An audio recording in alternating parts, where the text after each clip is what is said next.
Statements by Minister. Déclaration de ministre.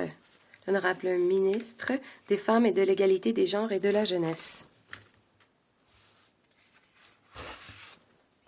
Monsieur le Président, je prends parole aujourd'hui car il y a 33 ans, aujourd'hui, le 6 décembre, un acte de violence atroce a changé notre pays à tout jamais.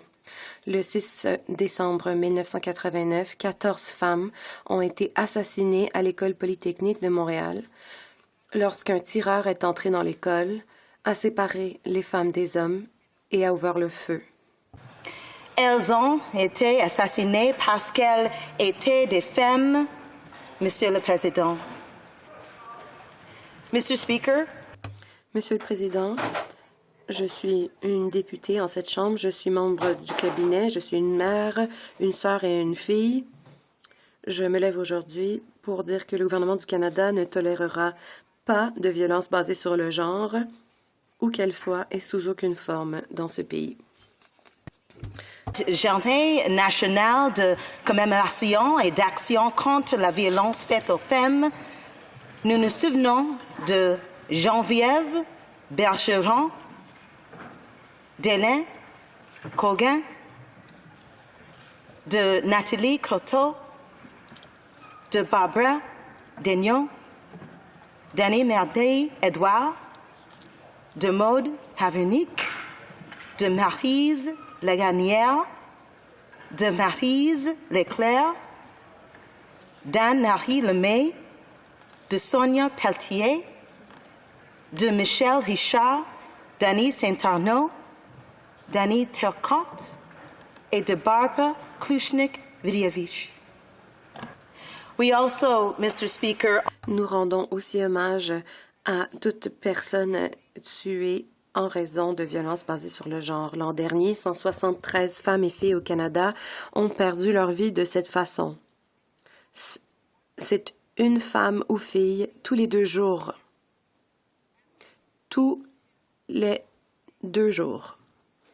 Monsieur le Président, nous sommes solidaires aujourd'hui et tous les jours avec les victimes et les survivantes et survivants de la violence basée sur le genre et leurs familles. Nous attirons l'attention des gens sur celles qui sont le plus à risque, les femmes autochtones et les filles autochtones, les membres de la communauté LGBTQI+, les femmes, les gens aux diverses identités de genre, les gens vivant avec des handicaps et les femmes qui vivent dans des collectivités du Nord, rurales et éloignées. Nous rendons hommage et nous nous souvenons des femmes assassinées.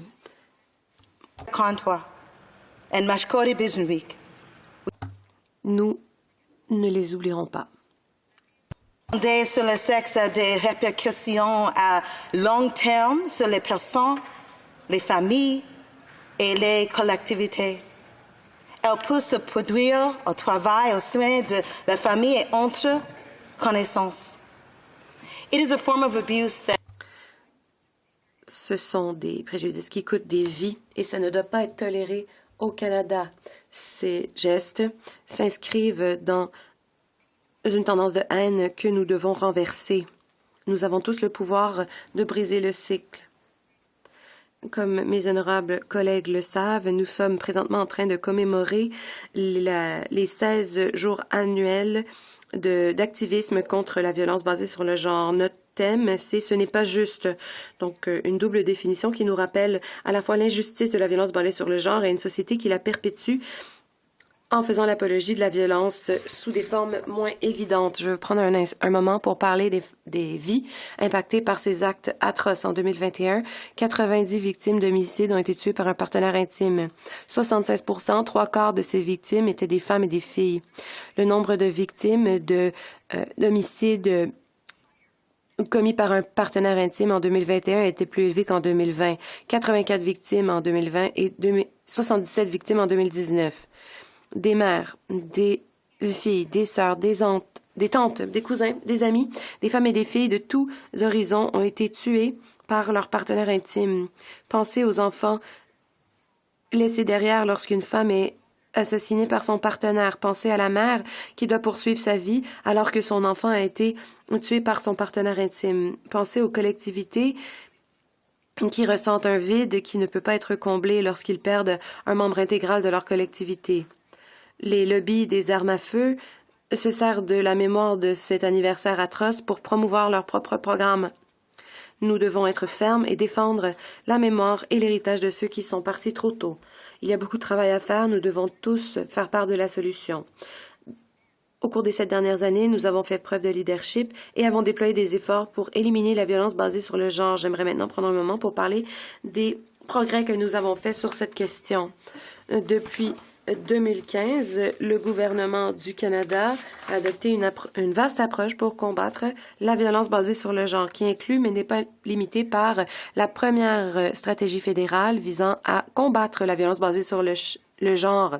25% de la stratégie nationale en matière de logement est vouée à aider les femmes et nous avons interdit les fusils d'assaut tout en imposant un gel sur la vente et le transfert d'armes de poing au sein du Canada. Nous avons fait du contrôle coercitif une forme de violence familiale.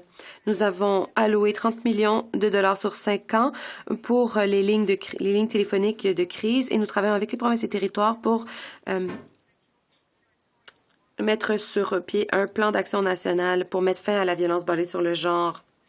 Le 9 novembre, le Forum FPT, des ministres responsables pour la condition féminine, ont avalisé donc ce plan d'action national pour mettre fin à cette forme de violence. Au cours des 10 prochaines années, le plan d'action national permettra au gouvernement fédéral, provinciaux et territoriaux de continuer à travailler avec les victimes, les survivants, les partenaires autochtones et d'orienter les fournisseurs de services, les experts, les défenseurs des droits des femmes, les municipalités, les secteurs privés et les chercheurs pour qu'ils empêchent et combattent la violence basée sur le genre au Canada. Nous continuons ce travail important en souvenir de chaque personne tuée en raison de la violence basée sur le genre. Nous ne devons pas abandonner ou nous sentir vaincus par l'énormité de cette question. Nous devons continuer à déployer des efforts pour rendre le Canada plus sécuritaire pour tous. En conclusion, Madame la Présidente, conclure en m'adressant à celles et ceux entendant ce message qui subissent actuellement de la violence fondée sur le sexe. S'il vous plaît, parlez à quelqu'un en qui vous avez confiance. Demandez de l'aide. Vous n'êtes pas seul. Merci beaucoup. Thank you, Madam Speaker. Merci, Madame la Présidente.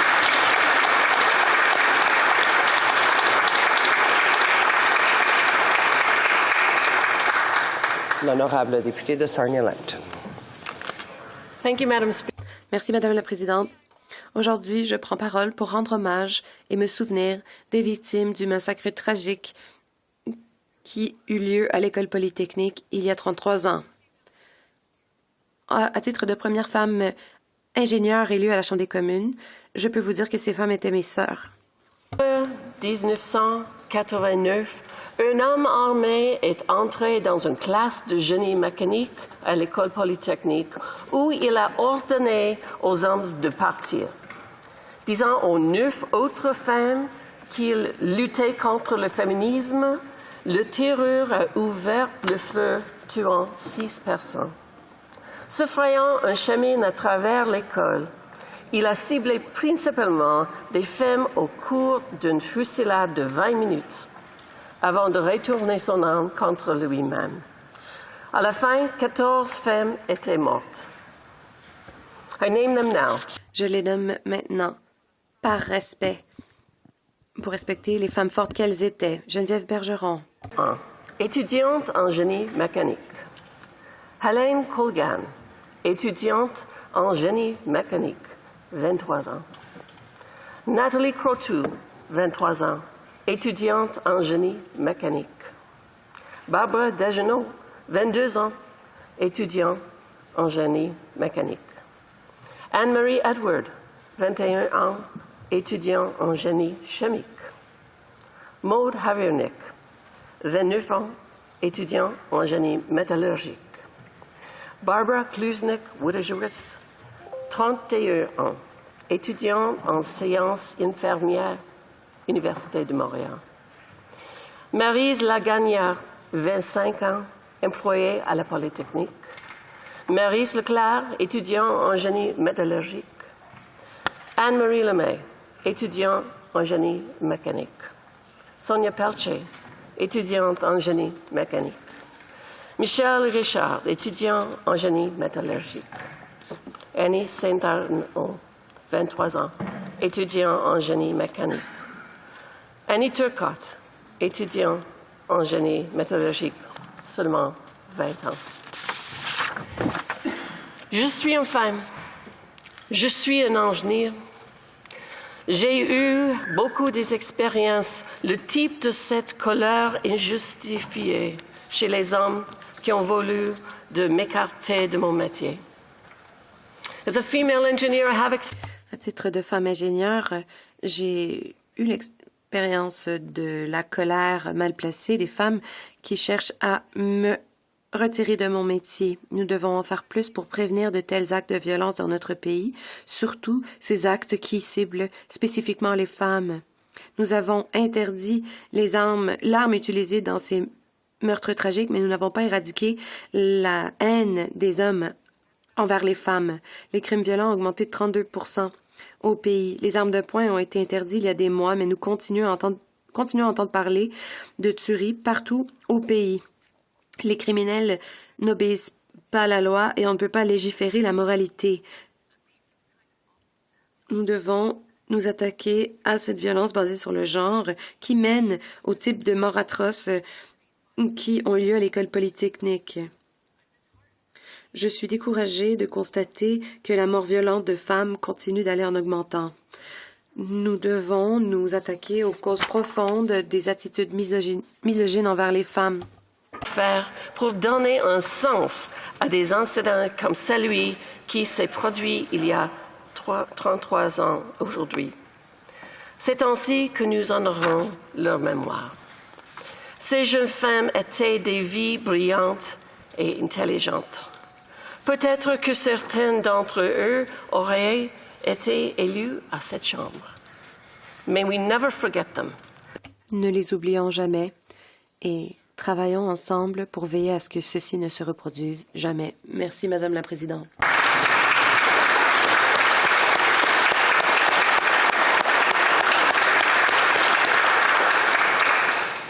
L'honorable député de Shefford. Madame la Présidente, le 6 décembre 1989, il y a 33 ans, un homme entrait à l'École polytechnique à Montréal et tuait 14 femmes pour l'unique raison qu'elles étaient des femmes. Nous n'oublions pas. Geneviève Bergeron, Hélène Colgan, Nathalie Croteau, Barbara Daigneault,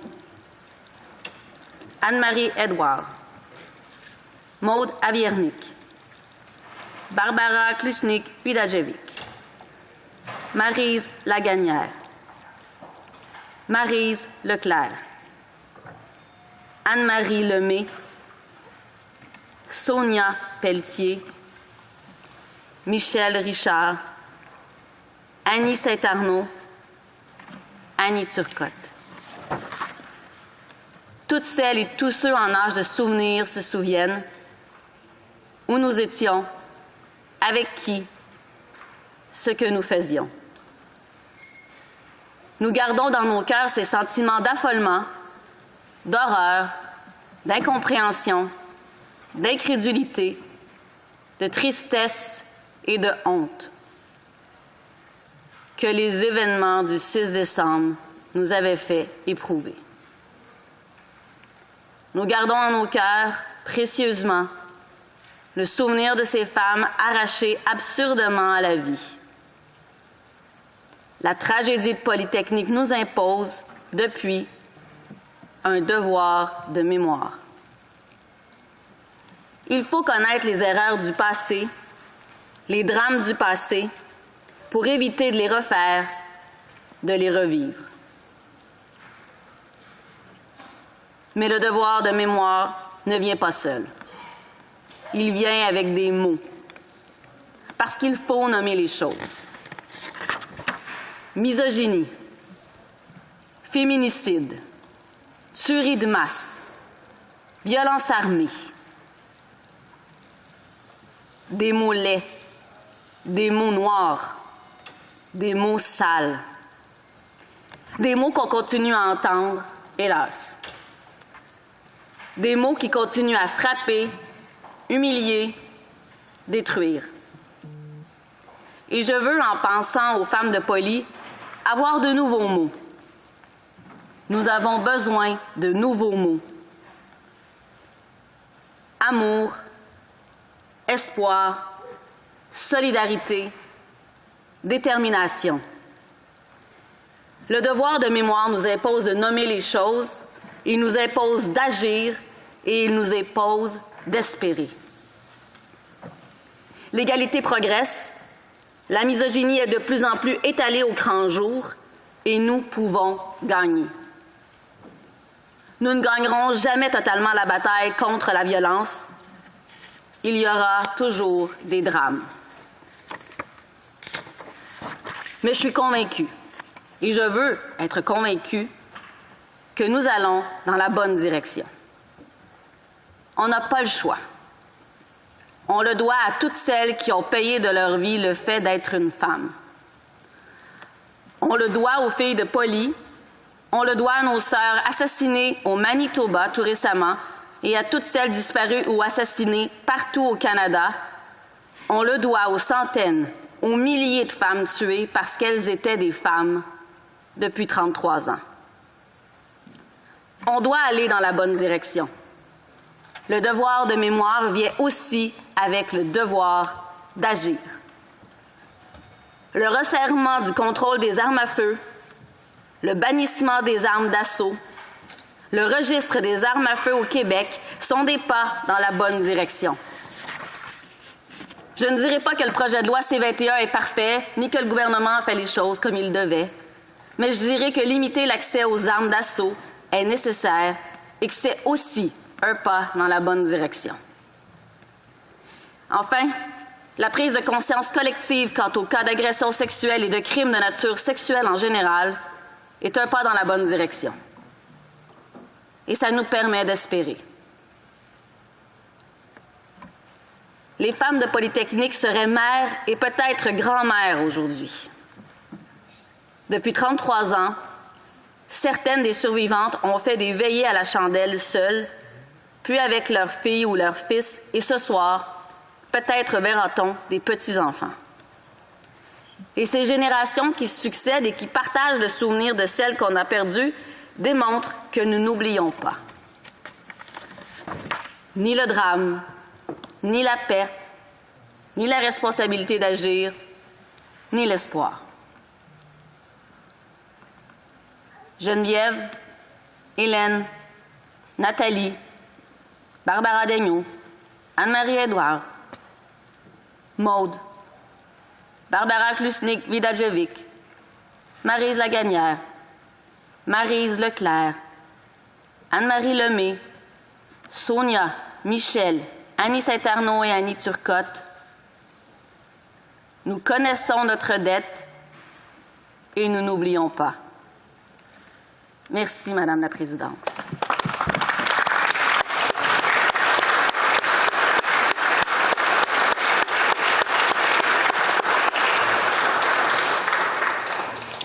The honourable member for Winnipeg Centre. La députée de Winnipeg Centre. Merci, Madame la Présidente.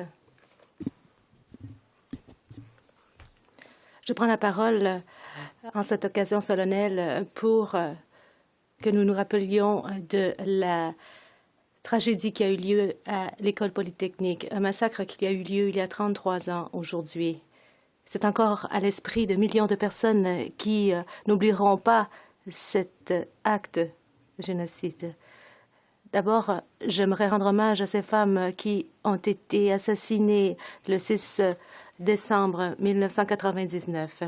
Geneviève Bergeron, Hélène Coljean, Nathalie Croteau, Barbara Daigneault, Anne-Marie Édouard, Maude Aviernick, Maryse Laganière, Maryse Leclerc, Anne-Marie Lemay, Sonia Pelletier, Michel Richard, Annie Saint-Arnaud, Annie Turcotte et Barbara Kluschnik-Vadiwisch. Ces femmes avaient de grands rêves. Elles rêvaient de devenir ingénieures. Une profession dominée par les hommes, particulièrement à cette époque. Leurs rêves et leur vie ont été fauchés par un homme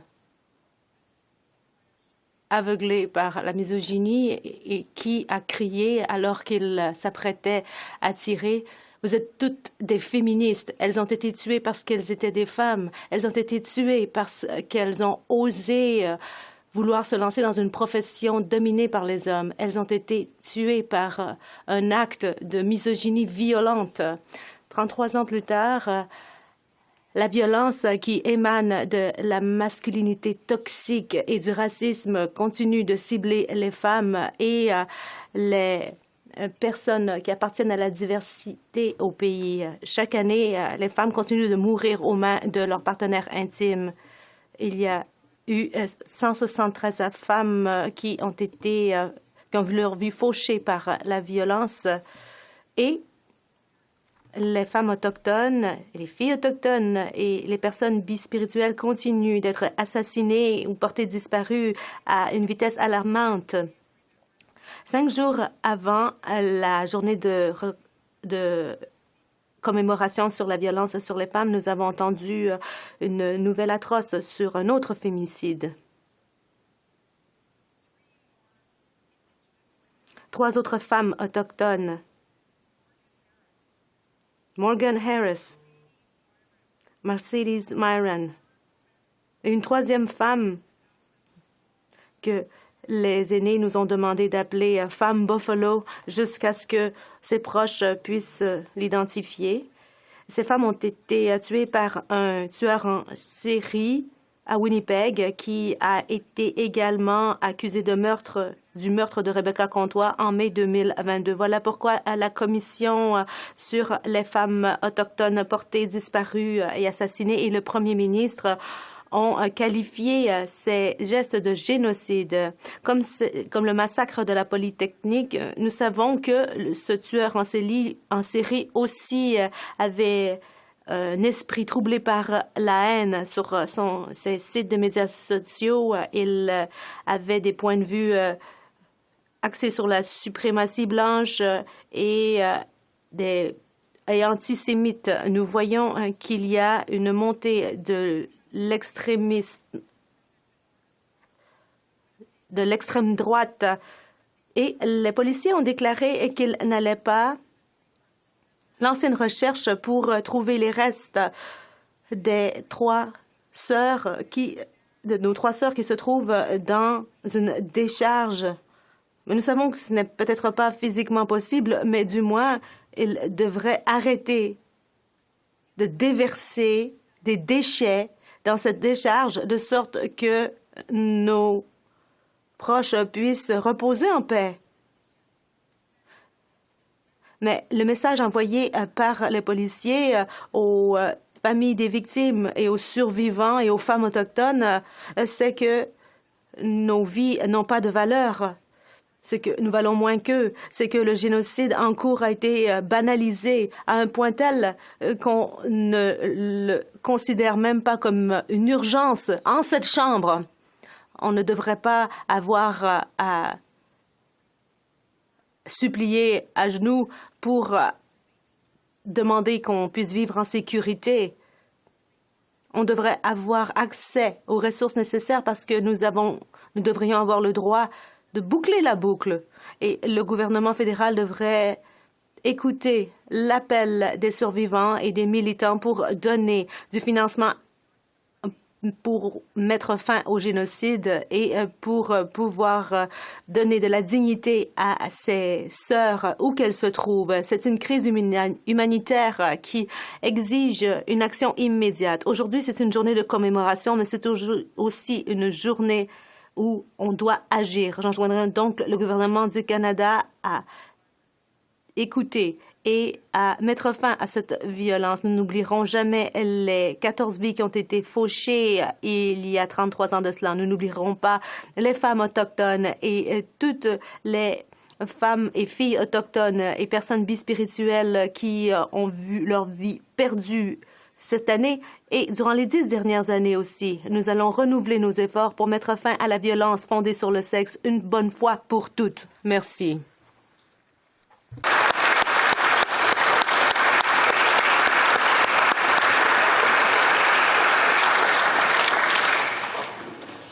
The honourable member for Saanich. La députée de Saanich Gulf Islands. Si j'ai bien compris, la députée demande le consentement unanime de la Chambre pour obtenir la parole. Accordé. Pour cette permission et aussi pour le soutien. Tout le monde, à ce moment, nous sommes ensemble. Je veux dire un grand merci à mon collègue, la députée Toronto Centre, le ministre responsable de ce gouvernement, de mon cher collègue, député de Sarnia-Lambton, aussi ingénieur, qui a partagé un message qui me touche. Ma collègue, la députée de Shefford, puis aussi la députée de Winnipeg Centre. All of us here as well. Nous tous, les femmes ici, en cette chambre, nous travaillons dans un milieu de travail qui traditionnellement est dominé par les hommes.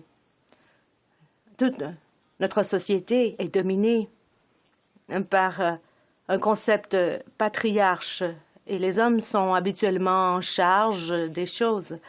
Et c'est très rare de penser à les événements du 6 décembre 1989, un jour que je souviens comme il était hier. For all of us women.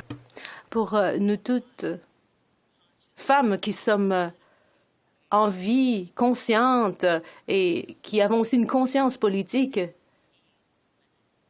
l'idée même que 16 jeunes femmes si jeunes qui se tenaient dans une salle de classe pour étudier, pour devenir ingénieurs, et c'est difficile d'imaginer que leur seul crime, c'est d'être des femmes. Margaret Atwood a dit que les hommes ont peur que les femmes rient d'elles. Les femmes ont peur que les hommes les tuent. Comme bon nombre de mes collègues l'ont dit, nous vivons à une époque où la violence faite aux femmes est à la hausse. Il y a la violence perpétrée par des partenaires intimes et cette tendance est à la hausse. À l'échelle du Canada, les femmes sont particulièrement à risque d'être victimes lorsqu'elles commettent ce qu'on appelle deux crimes, c'est-à-dire être une femme et être autochtone. Ce qui s'est passé récemment devrait nous ouvrir les yeux davantage sur la misogynie, sur le racisme. Ce sont là des crimes qui montrent une culture toxique où le patriarcat est à l'origine. Il est temps d'agir. Il faut mettre fin à la violence faite aux femmes. Et pourtant, 33 ans plus tard, la violence faite aux femmes se poursuit. Ce qu'on peut dire, c'est que nous avons besoin d'alliés. Aujourd'hui, on se tourne vers nos sœurs en solidarité, mais je crois que nous devons aussi nous tourner vers nos collègues masculins. Nous avons besoin d'hommes qui vont porter le flambeau du féminisme et nous devons nous rallier contre le féminicide et nous devons être solidaires des femmes en Afghanistan. Nous devons les aider à survivre. Nous devons nous montrer solidaires de toutes les femmes et filles autochtones du pays et de la famille de celles qui sont disparues. Ils attendent encore leurs femmes, leurs tantes, leurs sœurs. Il est temps de mettre fin à la violence faite aux femmes, la violence faite aux autres et la violence que nous portons en nos cœurs. Le massacre de ces 16 femmes, le 6 décembre 1989, ne doit jamais être oublié. Nous pensons à toutes ces jeunes femmes aujourd'hui, Mais nous savons que mettre fin à la violence, c'est le travail de tous. Et ce n'est pas seulement le travail des femmes. Ce n'est pas seulement une tâche qui revient au gouvernement. Nous devons porter attention à ceux qui nous entourent, à nos voisins, à ceux qui sont à côté de nous. Il faut intervenir dès qu'on entend des paroles haineuses, parce que les paroles mènent aux gestes. Et surtout en cette enceinte, nous sommes ici à nous crier les uns après les autres. On doit travailler plus fort pour exorciser la violence de nos propos, pour que nous puissions dire aux Canadiens que nous aimons, nous sommes capables de prendre soin les uns des autres. Et pour honorer la mémoire des 16 femmes qui ont perdu la vie aujourd'hui, en ce jour, il y a 33 ans, que nous voulons nous débarrasser de la violence dans nos cœurs.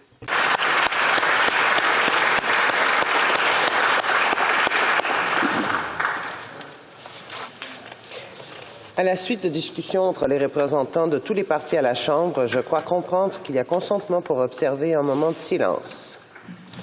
I now invite the House to rise. J'invite maintenant la Chambre à observer une minute de silence en mémoire des victimes des événements tragiques qui se sont produits il y a 33 ans à l'École polytechnique de Montréal.